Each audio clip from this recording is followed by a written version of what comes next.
देख रहे हैं अनमोल सवेरा कार्टून स्टोरीज।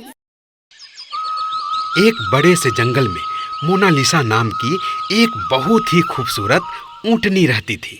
मोनालिसा ऊँटनी इतनी सुंदर थी, इतनी सुंदर कि उस जंगल के सारे जीव जंतु उस पर जान लुटाते थे। खासकर उसकी सुंदर आंखों के दीवाने थे। दीवानगी ऐसी कि सारे के सारे जानवर उससे शादी करना चाहते थे। चाहे वो शेर हो, गधा हो या फिर चूहा हो, हर कोई चाहता था कि उसकी शादी मोनालिसा ऊँटनी से हो जाए। लेकिन अचानक ही मोनालिसा ऊँटनी को एक गंभीर बीमारी हो जाती है और उस बीमारी के बाद वो जंगल के जिस दिशा में भी जाती, वहां मानो हड़कंप सा मच जाया करता था। चारों ओर भगदड़ मच जाती थी। सारे के सारे जानवर दुम दबाकर भागना शुरू कर देते थे। चाहे वो जानवर छोटा हो या फिर बड़ा हो, सब के सब जान बचाकर भागने लगते थे। भागो भागो, वो आ रही है। अरे भागो भागो, वो आ रही है। यहाँ से, वो आ गई है। जल्दी भागो यहाँ से, वो आ रही है। कोई बचाओ इससे, वो आ गई है। भागो, कहीं कहीं छुप जाओ, जल्दी से अपनी जान बचाओ। अरे हाँ हाँ, जल्दी से अपनी जान बचाओ। भागो यहाँ से, जल्दी भागो। अरे बाप रे बाप, वो लगता है आ गई है। जल्दी भागो भागो भागो भागो भागो भागो भागो यहाँ से, जल्दी भागो भागो भागो, आ रही है, आ रही है। भागो भागो, वो आ रही है। अरे भागो भागो, वो आ रही है। जल्दी भागो यहाँ से, वो आ गई है। जल्दी भागो यहाँ से, वो आ रही है। भागो भागो भागो, आ रही है।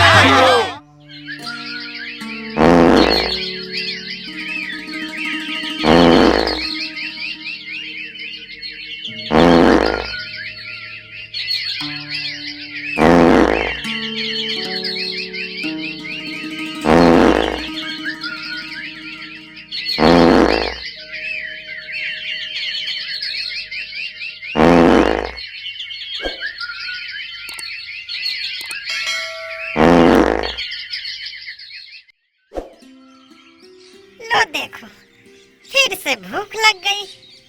अभी ना थोड़ी देर पहले बाहर पेट खाकर आई थी और फिर से भूख सताने लगी।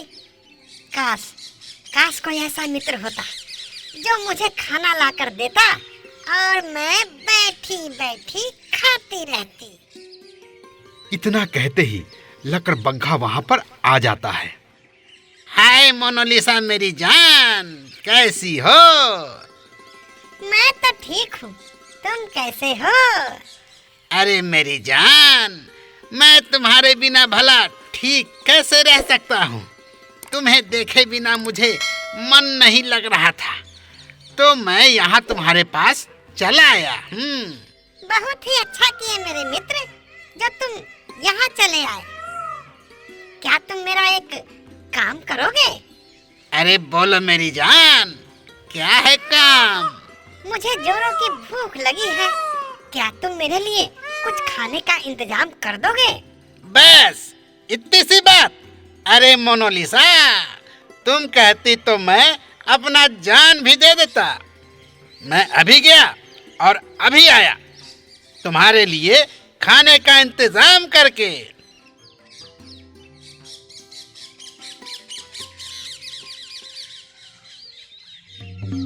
ये सब कुछ एक तरफ झाड़ियों से छुपकर ऊँटनी का दोस्त ऊँट देख रहा था।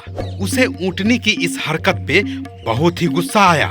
वह उसी क्षण ऊँटनी के पास गया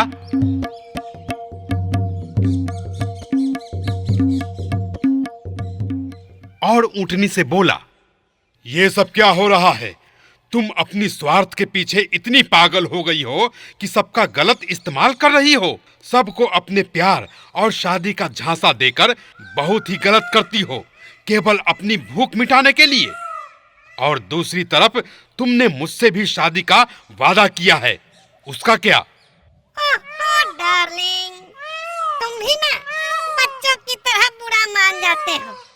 तुम्हें तो पता ही है मैं खाने की कितनी शौकीन हूँ, लेकिन ये सब ख्वाहिश तुम मेरी पूरी नहीं करते हो। इसलिए मुझे अपनी खूबसूरती का फायदा उठाना पड़ता है और सबसे काम निकलवाना पड़ता है, बस। पर तुम हो कि बुरा मान जाते हो, लेकिन प्यार तो मैं तुम ही से न करती हूँ। ऊंट को ऊंटनी की ये हरकतें बिल्कुल ही पसंद नहीं आ रही थी, इसलिए ऊंट वहां उसे छोड़कर चला जाता है।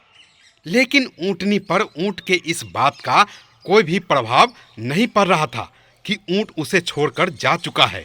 उसे सिर्फ खाने से प्यार था और अपनी खूबसूरती पर घमंड था, जिसके लिए वो किसी को भी छोड़ सकती है।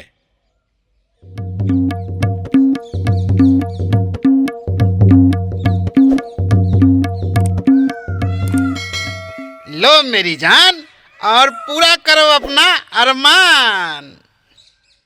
और तभी ऊंटनी खाते खाते पादना शुरू कर देती है। छी, कितना सरा हुआ पादती है। एक मैं ही हूँ जो इसकी पाद बर्दाश्त करता हूँ। सुनो, मैं अभी जाता हूँ, मुझे कुछ काम याद आ गया। लेकिन तुम तो कह रहे थे कि तुम्हें मेरे साथ समय बिताना है। हाँ, लेकिन अभी अभी मुझे कुछ काम याद आ गया है। मैं फिर कल आऊंगा ना तुमसे मिलने। अच्छा ठीक है, लेकिन कल याद से आना। हाँ हाँ ठीक है, मैं कल याद से तुम्हारे पास आ जाऊंगा। ऊंटनी को पता है कि लकड़बग्घा उसकी पाद की दुर्गंध की वजह से वहां से भागा है। मुझे पता है कि तुम मेरी पाद की गंदी दुर्गंध की वजह से यहाँ से भागे हो। क्या करूं, खाती हूँ तो गैस निकल ही जाती है। अब भला इस पे किसका कंट्रोल है? और तुम सबको भगाने का सबसे आसान तरीका है ये। नहीं तो मैं तुम जैसों से प्यार करती फिरूंगी तो मेरा क्या होगा?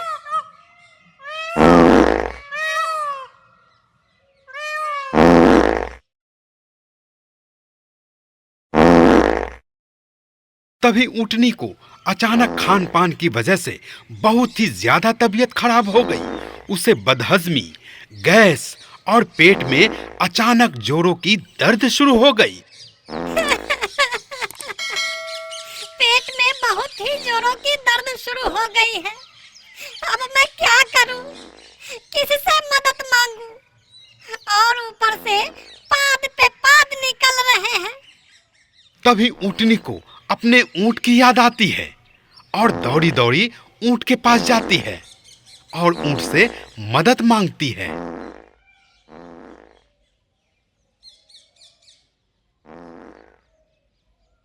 मैंने तुमसे कितनी बार कहा है कि तुम हिसाब से खाना खाया करो, लेकिन तुम हो कि दिन भर ही खाती रहती हो। तुम्हारा मुंह कभी भी बंद नहीं रहता है।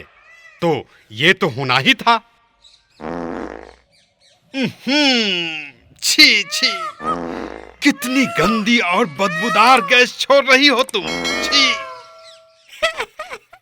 तुम भी ऐसा कहोगे तो बाकी क्या क्या कहेंगे? अच्छा, कोई बात नहीं, मैं कुछ न कुछ करता हूँ, तुम घबराओ नहीं। ऊंट ऊंटनी की बीमारी का इलाज ढूंढ ही रहा था कि ऊंटनी की अपनी पाद पे कंट्रोल ही नहीं हो रहा था। वो पाद पे पाद मारे जा रही थी। उसकी तबीयत और भी ज्यादा खराब होने लगी और जहां जहां से ऊंटनी गुजर रही थी, उसकी जहरीली पाद की गंध चारों तरफ जंगल में फैलती जा रही थी और उसकी जहरीली गैस से छोटे छोटे जीव जंतु बेहोश होकर मरने लगते थे।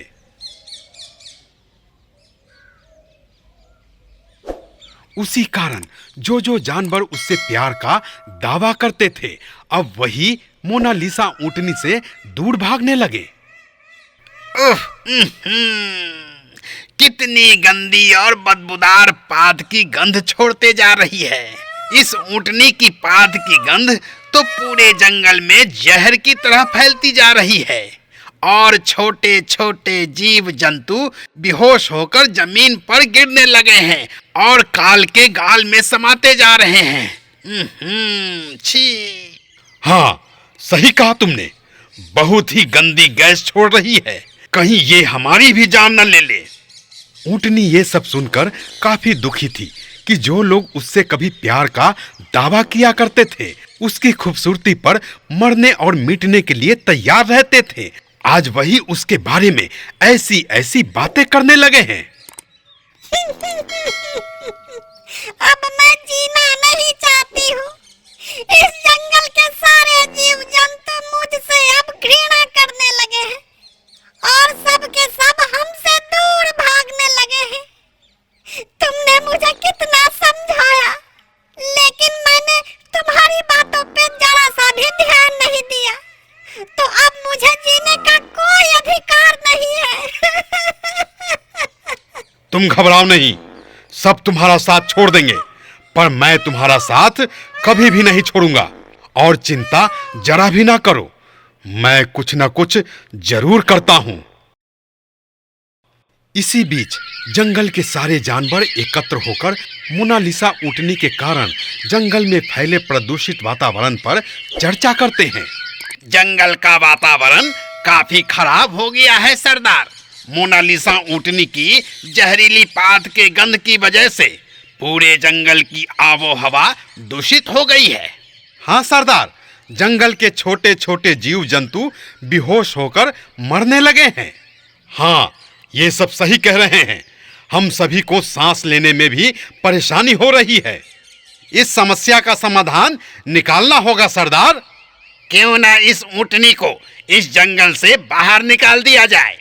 ऊँट भी इस चर्चा में शामिल था और फिर उसने कहा, नहीं नहीं सरदार, ऐसा बिल्कुल नहीं कीजिएगा। मुझे एक मौका दीजिए, मैं इस समस्या का समाधान निकालने का प्रयास करता हूँ। मैं अभी गिद्ध चाचा के पास जाता हूँ, उनके पास इस समस्या का समाधान जरूर होगा। और फिर ऊँट वहां से चल देता है गिद्ध चाचा के पास।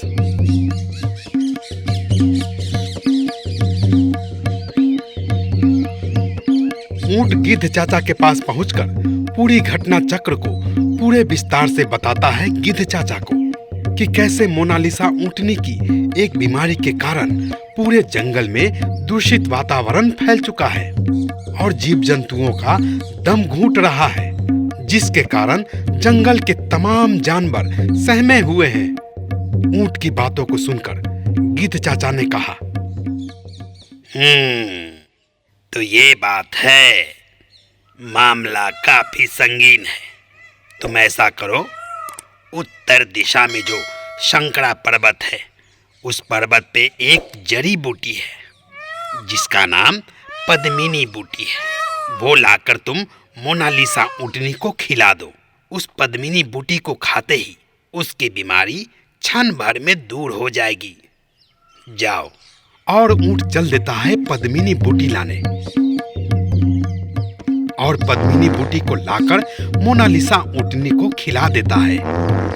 और उस जड़ी बूटी को खाते ही मोनालिसा ऊँटनी की बीमारी छूमंतर हो जाती है और पूरे जंगल में खुशी की लहर दौड़ पड़ती है। अरे वाह, मेरे पेट का दर्द बिल्कुल ठीक हो गया है और मेरी बीमारी भी ठीक हो गई। अरे वाह, बहुत बहुत शुक्रिया मेरे मित्र।